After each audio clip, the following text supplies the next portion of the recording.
Serdecznie pozdrawiamy wszystkich, którzy obserwują kanał Silver Lines, gdzie można na bieżąco oglądać nasze dokonania z Dakaru.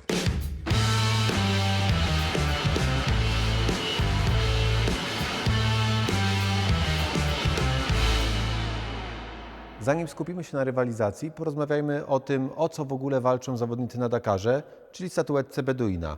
To najbardziej rozpoznawalna statuetka w motorsporcie.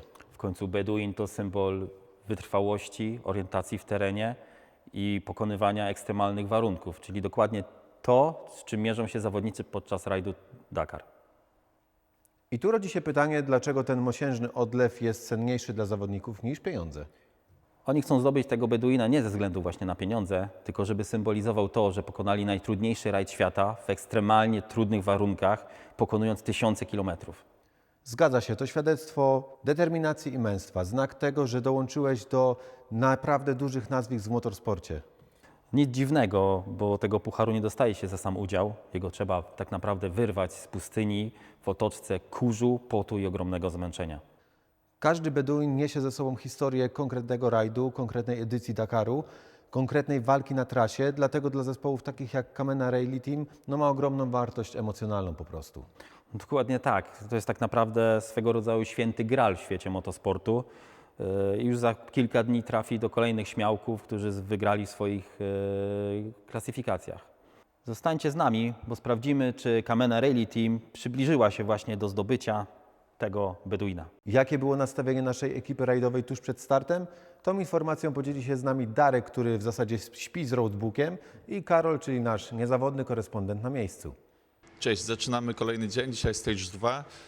Takich sporo fajnych informacji już od samego rana, ponieważ po aktualizacji wyników i po nadaniu kar awansowaliśmy na pierwsze miejsce w naszej kategorii ciężarówek.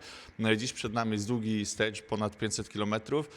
Sporo się będzie działo, bo oprócz testów na regularność również mamy dziś testy na wydmach, więc na to bardzo czekaliśmy. Jesteśmy mega ciekawi, jak ciężarówka sobie z tym poradzi. Jest 4 rano, przerzucamy się do kampu, odbieramy ciężarówkę i cały zespół już się przerzuca również do nowego miejsca postoju, czyli wieczorem już zmieniamy kamp. Myślę, że cały zespół jest gotowy i bardzo czekaliśmy na te wydmy, więc czekajcie na kolejne relacje.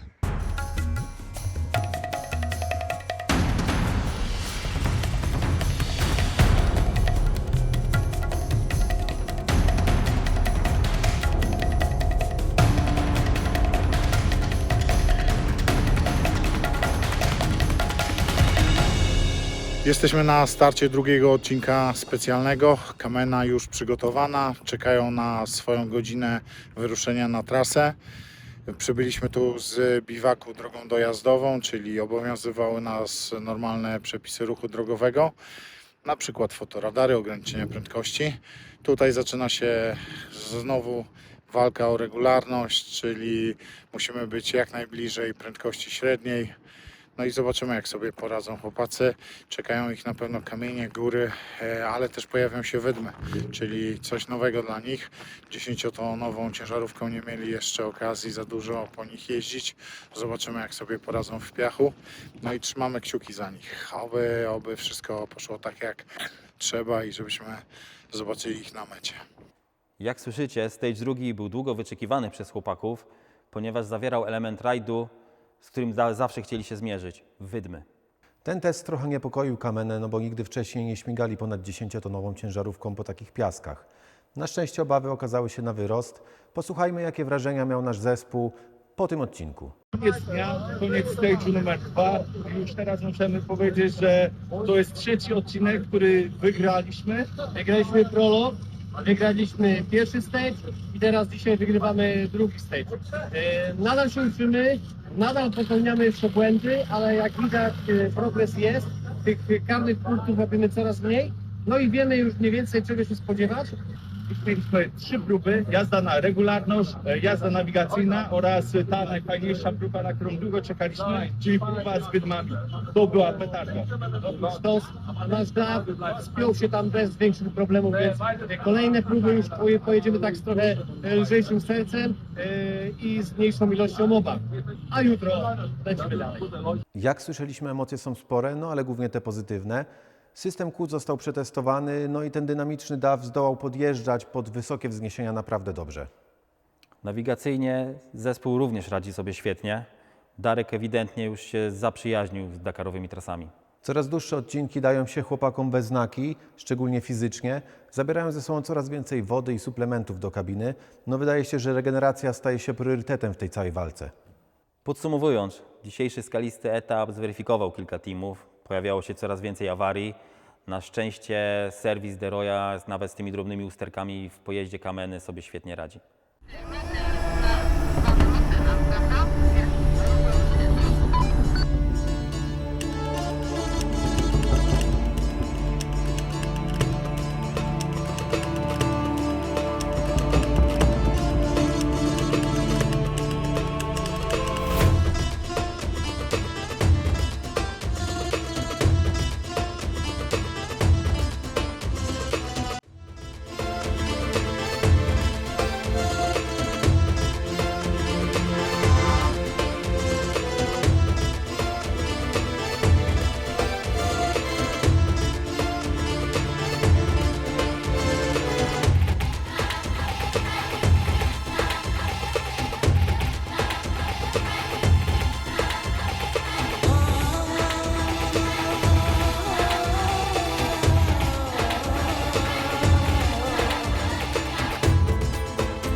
Długi odcinek dzisiaj znowu, ale nastroje są spoko. No liczymy, że nie narobimy błędów, że z furą będzie wszystko ok. No lecimy do mety, nie?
Mamy jeszcze jeden materiał. Karolowi udało się uchwycić parę ujęć ze strefy serwisowej i pokazać, jak wygląda w ogóle ten serwis i życie na Dakarze.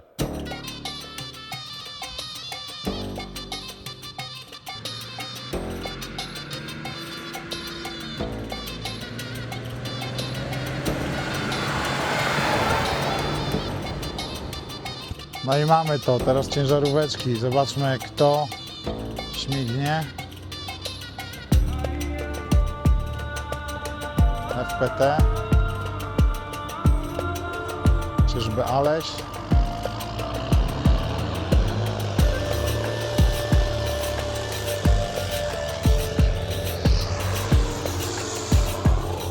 To za nim Macik.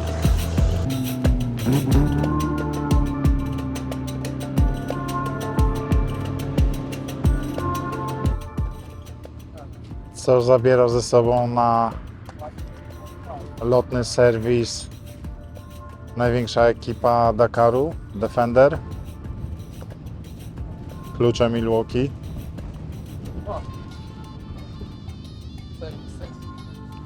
Klucze dynamometryczne w każdej ilości. Młotki. Może to być szokujące, ale klucz dynamometryczny. Widać, że tutaj jest podstawą.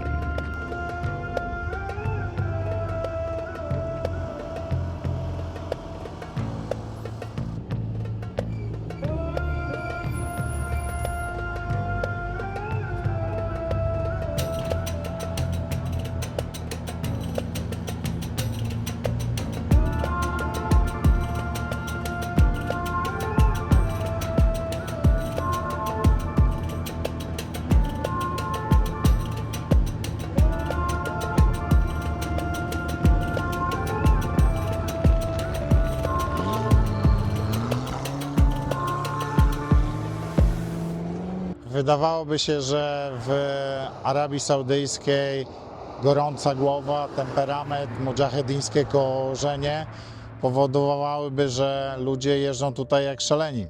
Ale okazuje się, że rzeczywiście na drodze jest fajna dyscyplina, nie przekracza się prędkości. Z prostej przyczyny. Fotoradary są usiane po prostu wszędzie. Wjeżdżacie do miasta, mniej więcej co kilometr jest fotoradar, a kary są drakońskie. Wyjeżdżacie na pustynię, tak jak tutaj, i się okazuje, że na środku niczego. Jechałem 30 km po prostu ziemią niczyją i co stoi? Fotoradar.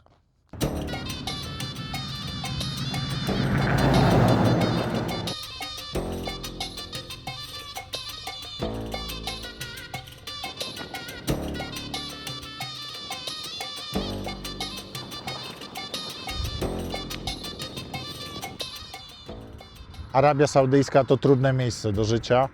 Pustynia, góry, skały, to wszystko sprawia, że życie tutaj do łatwych nie należy. Mimo że natura obdarzyła Półwysep Arabski ogromnymi ilościami ropy naftowej i bogactwem z tym związanym, zabrała coś innego – wodę. A tym samym życie toczy się dosłownie tam, gdzie pojawiają się jej mikroskopijne ilości, tak jak tutaj. Na środku pustyni, gdzieś daleko od miast, zakładane są mikrofarmy po to, żeby cokolwiek uprawiać i przeżyć. Z Arabii Saudyjskiej Karol Filarski dla kanału Silverlines.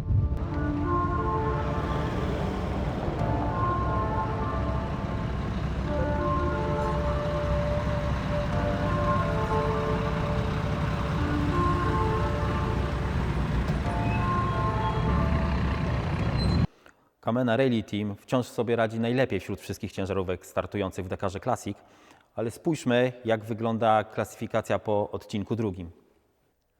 Jak widzimy, etap drugi zakończyli na 11. miejscu w klasyfikacji generalnej. Świetny wynik. Tak jest. A całkowita klasyfikacja ze wszystkich etapów, miejsce 14, też bardzo wysoko.